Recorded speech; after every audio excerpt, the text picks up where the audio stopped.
اما بعد اعوذ باللہ من الشیطان الرجیم وَلِمَنْ خَافَ مَقَامَ رَبِّهِ جنتان۔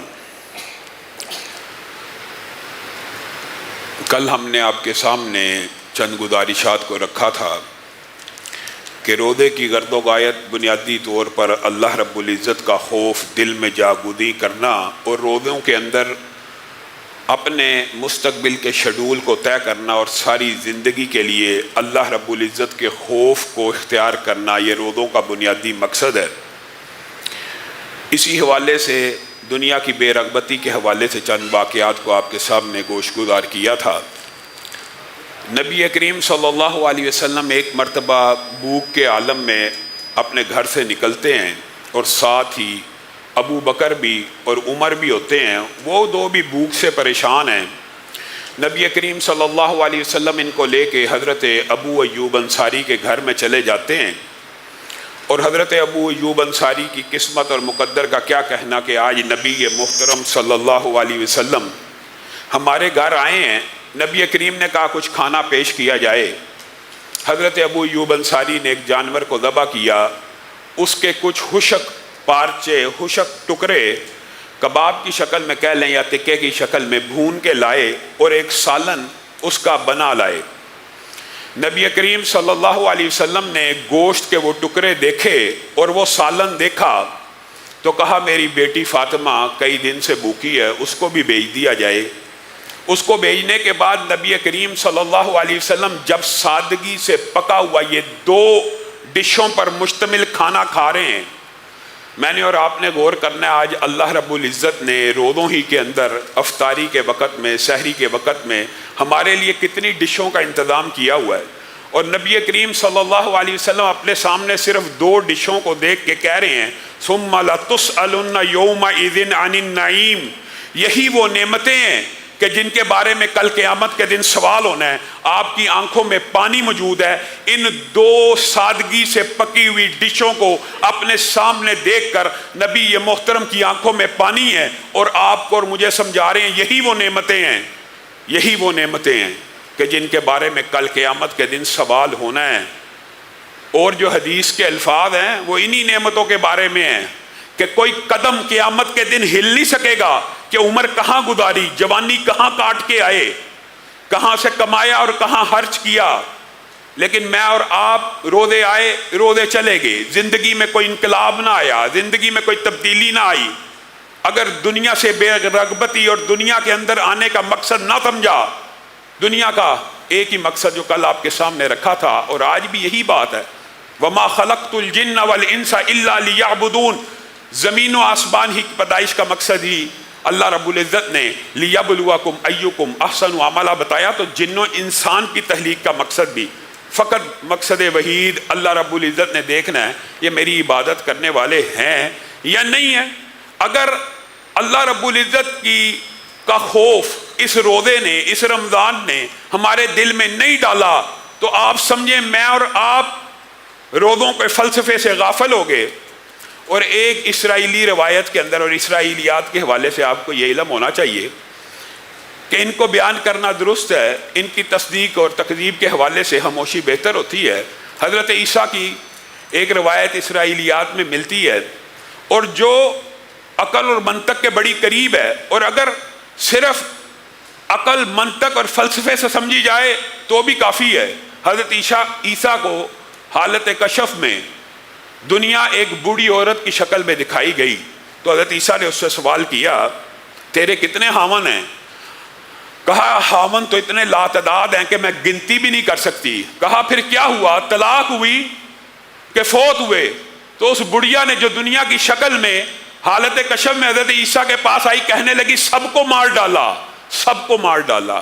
حضرت عیسیٰ کہنے لگے وہ کتنے بے وقوف اور جاہل لوگ ہیں کہ سب کو علم ہے کہ تو نے کسی کو باقی نہیں چھوڑنا، لیکن پھر بھی تیرے ساتھ جی لگاتے ہیں اور تیرے ساتھ زندگی بتاتے ہیں اور تیرے ہی پیچھے پڑے رہتے ہیں، حالانکہ تو نے ان میں سے اپنے کسی ایک خامد کو بھی نہیں چھوڑا۔ بے وقوف ہے انسان، وہ انسان بے وقوف ہے۔ اور نبی کریم صلی اللہ علیہ وسلم صحابہ کو ڈرایا کرتے تھے یا ایھا الذین آمنوا قوا انفسکم واہلیکم نارا۔ نبی کریم ایک مرتبہ یہ آیت پڑھے تھے اور میں آپ کو یہ بات بتلاؤں، جس طرح دیگر نیکیوں کے اعمال ہے نا، اسی طرح خوف خدا بھی نیکیوں کے اعمال میں سے ایک بہت بڑا عمل ہے۔ اللہ سب کو، ہم سب کو وہ خشیت الہی اور خوف خدا دے دے، کیونکہ یہ عمل چھوٹا ہے لیکن اجر و ثواب کے لحاظ سے اس قدر زیادہ ہے کہ آپ حیران رہ جائیں گے۔ بعض روایات تو ایسی ملتی ہیں کہ خوف خدا سے صرف انسان، کئی مرتبہ آپ کے نے دیکھا ہوگا انسان کو جھرجھری آتی ہے یا کپ کپی طاری ہو جاتی ہے اچانک ایک سیکنڈ کے لیے، تو بعض روایات اس بات کے اوپر بھی دلالت کرتی ہیں کہ اگر اللہ کے خوف سے کسی کو کپ کپی آ جائے تو جسم سے ایسے گناہ جھڑ جاتے ہیں جس طرح ہزار رسیدہ درخت کے پتے ہوا چلنے سے جھڑ جاتے ہیں۔ اور خوف خدا اتنی بڑی عبادت بن جاتی ہے کئی مرتبہ۔ نبی کریم نے جب یہ آیت پڑھی، یا ایھا الذین آمنوا قوا انفسکم واہلیکم نارا وقودھا الناس والحجارہ، اس کا ایندھن جو ہے وہ پتھر اور انسان ہے۔ ایندھن سے مراد کیا ہے؟ آگ کے اوپر پٹرول پھینکا جائے آگ بھڑکتی ہے نا، اور آگ کے اوپر مٹی پھینکی جائے تو آگ بجھ جاتی ہے، ریت پھینکی جائے تو آگ بجھ جاتی ہے۔ بالعموم پتھر اور بھاری چیزیں پھینکنے سے آگ بجھتی ہے، لیکن یہاں پہ اللہ رب العزت کہہ رہے ہیں اس کا ایندھن انسان اور پتھر ہیں۔ انسان کو ڈالا جائے گا اور پتھر کو ڈالا جائے گا، بجھنے کی بجائے بھڑک اٹھے گی، وہی ایفیکٹ ہوگا جو پٹرول کا آگ پر چھڑکنے سے ہے۔ نبی کریم نے یہ آیت پڑھی، پاس ایک صحابی بیٹھے ہیں، ان کے اوپر غشی طاری ہو گئی خوف خدا کی وجہ سے۔ نبی کریم صلی اللہ علیہ وسلم نے کہا کلمہ پڑھ، اس نوجوان نے کلمہ پڑھا۔ نبی کریم صلی اللہ علیہ وسلم نے کہا اللہ کے خوف کی وجہ سے جو کفیت اس نوجوان کی ہو گئی ہے یہ جنت میں داخل ہو گیا ہے۔ صحابہ نے کہا کیا یہ صرف خوشخبری اسی کے لیے؟ نبی کریم نے کہا ذالک لمن خاف مقامی، کیا تم نے وہ آیت نہیں پڑھی کہ یہ سب ان لوگوں کے لیے ہے جو اللہ رب العزت کے سامنے کھڑے ہونے سے ڈر گئے اور اللہ رب العزت کی وعید کو اپنے دل میں جاگودی کر لیا۔ اسی طرح کی ایک اور روایت بھی ملتی ہے کہ نبی کریم صلی اللہ علیہ وسلم نے اسی آیت مبارکہ کی دوبارہ تلاوت کی، اور کس لیے کرتے تھے؟ تاکہ لوگوں کے دلوں میں خوف خدا پیدا ہو جائے۔ نبی کریم صلی اللہ علیہ وسلم نے اسی آیت کی تلاوت کرنے کے بعد کہا آگ کو 1000 سال تک بھڑکایا گیا، وہ سفید ہو گئی، پھر 1000 برس بھڑکایا گیا، وہ سرخ ہو گئی، پھر 1000 برس بھڑکایا گیا، وہ سیاہ ہو گئی۔ اب اس کا شعلہ جو ہے سیاہ رنگ کا ہے جو ہر چیز کو اچک لیتا ہے۔ پاس ہی ایک صحابی بیٹھے ہیں، انہوں نے اتنی خوفناک تشریح جب آگ کی سنی تو ان کے اوپر بھی خوف کی کفیت طاری ہو گئی، اور بے سدھ ہو کر چیخ مار کر زمین پہ بیٹھ گئے، لیٹ گئے۔ آسمان سے جبریل امین کا نزول ہوا اور آ کے پوچھنے لگے یہ کیا معاملہ ہوا؟ نبی کریم نے ساری بات کو بیان کیا، اور بعض روایات میں الفاظ مختلف ہیں۔ تو جبریل امین نے کہا اللہ نے مجھے آسمان سے نازل کیا ہے اور یہ پیغام آپ کو دینے کے لیے نازل کیا ہے کہ جو بندہ اس دنیا میں اس طرح میرے سے ڈر گیا، کل قیامت کے دن اس کو آگ سے محفوظ کر کے جنت میں داخل کر دوں گا۔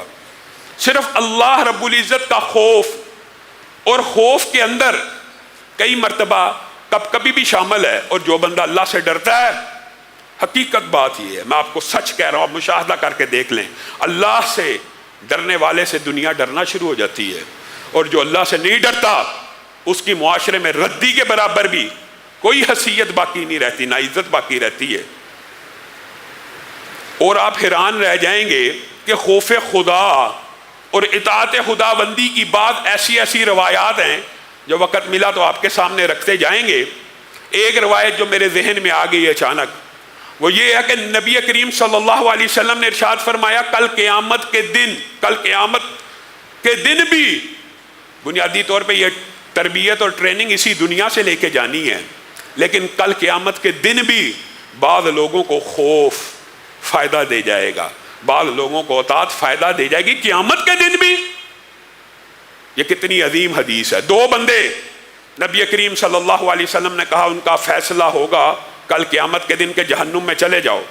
ایک دوڑتا ہوا جہنم کی طرف بھاگے گا، اور دوسرا بار بار مڑ کے دیکھ رہا ہوگا، بار بار رک کے دیکھ رہا ہوگا، آہستہ آہستہ چل رہا ہوگا، آہستہ آہستہ چل رہا ہے اور مڑ کے دیکھ رہا ہے، اور شکل رونے والی بنی ہوئی ہے، رب کا خوف چہرے کے اوپر طاری ہے۔ اللہ ان دونوں کو طلب کرے گا کیا معاملہ ہے؟ دونوں کو طلب کرے گا. پہلا بندہ کہے گا اللہ دنیا میں تو تیری کوئی مانی نہیں تھی, آج جب تو نے حکم دیا تو دل چاہا بھاگ کے تیرے حکم پہ عمل کروں. اللہ نے کہا دوسرے بندے تیرا کیا معاملہ ہے, تو بڑا سست روی سے چلتا ہے اور مڑ مڑ کے دیکھتا ہے. کہا اللہ امید رکھتا تھا, بڑا بے عمل تھا, بڑا بد عمل تھا, لیکن دل میں امید تھی کہ تو مجھے بخش دے گا, دل میں ایک آرزو تھی تو مجھے بخش دے گا, دل میں تیرا خوف ضرور تھا. اللہ رب العزت دونوں کو جنت میں داخل فرما دیں گے.